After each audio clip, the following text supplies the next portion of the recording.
there are things we are going to have to do in preparation for those things. God doesn't just plop something in your lap. You have to understand something. In your life, some of the things, many of the things we go through, some of them are due to stupidity. But many of the things, because the Word of God says, acknowledge me in all your ways and I will direct your steps. And that might be confusing if you feel like you're acknowledging God in all your ways and your steps are a little bit rocky. But let me tell you, sometimes the things we're going through are preparation for the place that God is taking us. We don't just show up there one day and go, hey, wasn't it great to just be plopped here? Because if you just show up there, you're not going to be ready. You know what I'm saying? You are not going to be ready if everything suddenly hits you. There is preparation, and those are not just my words. In the Word of God, you will see preparation over and over again. David was prepared before he ever met Goliath.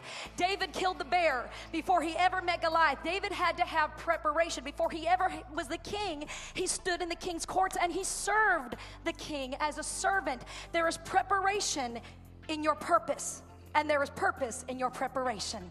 And he raised up the court all around the tabernacle and the altar, and he hung up the screen of the court gate.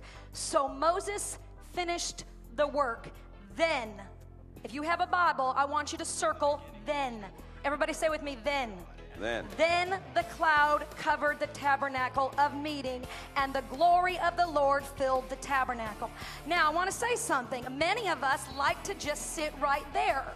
And we like to say, yes, the glory of the Lord fill the tabernacle and fill me tonight, Jesus. I need a blessing. I need a touch.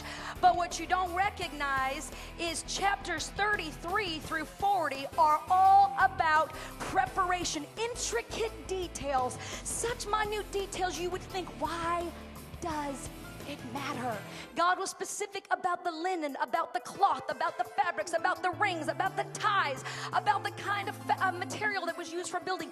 God is a specific God. We kind of think of him, and we're all these New Testament Christians. He's just general, floating over us, and everything just kind of flies. God is very specific, and he gives specific instructions. And God was specific for a reason, and he was preparing them. And that is why it says in verse 34, then the cloud covered the tabernacle, and the glory of the Lord filled the tabernacle. So the first thing we want to talk about briefly tonight is preparation.